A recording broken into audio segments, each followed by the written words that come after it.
आज भारत की विकास यात्रा का एक महत्वपूर्ण पड़ाव है। ये 140 करोड़ भारतीयों की आकांक्षाओं का बजट है। ये हर भारतीय के सपनों को पूरा करने वाला बजट है। हमने कई सेक्टर्स युवाओं के लिए खोल दिए हैं। सामान्य नागरिक विकसित भारत के मिशन को ड्राइव करने वाला है। ये बजट एक फोर्स मल्टीप्लायर है। ये बजट सेविंग्स को बढ़ाएगा, इन्वेस्टमेंट को बढ़ाएगा,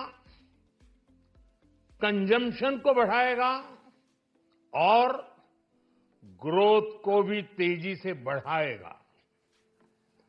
मैं वित्त मंत्री निर्मला सीतारमण जी और उनकी पूरी टीम को इस जनता जनार्दन का बजट, पीपल्स का बजट, इसके लिए बहुत बहुत बधाई देता हूं।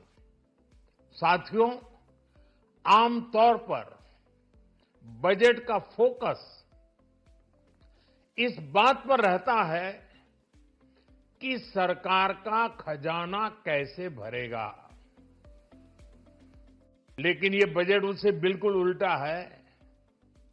लेकिन ये बजट देश के नागरिकों की जेब कैसे भरेगी, देश के नागरिकों की बचत कैसे बढ़ेगी और देश के नागरिक विकास के भागीदार कैसे बनेंगे, ये बजट इसकी एक बहुत मजबूत नींव रखता है। साथियों, इस बजट में रिफॉर्म की दिशा में महत्वपूर्ण कदम उठाए गए हैं। न्यूक्लियर एनर्जी में प्राइवेट सेक्टर को बढ़ावा देने का निर्णय बहुत ही ऐतिहासिक है। ये आने वाले समय में सिविल न्यूक्लियर एनर्जी का बड़ा योगदान देश के विकास में सुनिश्चित करेगा। बजट में रोजगार के सभी क्षेत्रों को हर प्रकार से प्राथमिकता दी गई है।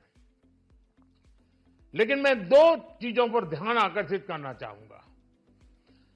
उन रिफॉर्म्स की मैं चर्चा करना चाहूंगा जो आने वाले समय में बहुत बड़ा परिवर्तन लाने वाले हैं। एक, इंफ्रास्ट्रक्चर स्टेटस देने के कारण भारत में बड़े शिप्स के निर्माण को बढ़ावा मिलेगा। आत्मनिर्भर भारत अभियान को गति मिलेगी और हम सब जानते हैं कि शिप बिल्डिंग ये सर्वाधिक रोजगार देने वाला क्षेत्र है। उसी प्रकार से देश में टूरिज्म के लिए बहुत संभावना है। महत्वपूर्ण 50 टूरिस्ट डेस्टिनेशन, वहां पर जो होटल्स बनाएंगे, उस होटल को पहली बार इंफ्रास्ट्रक्चर के दायरे में लाकर टूरिज्म पर बहुत बल दिया है।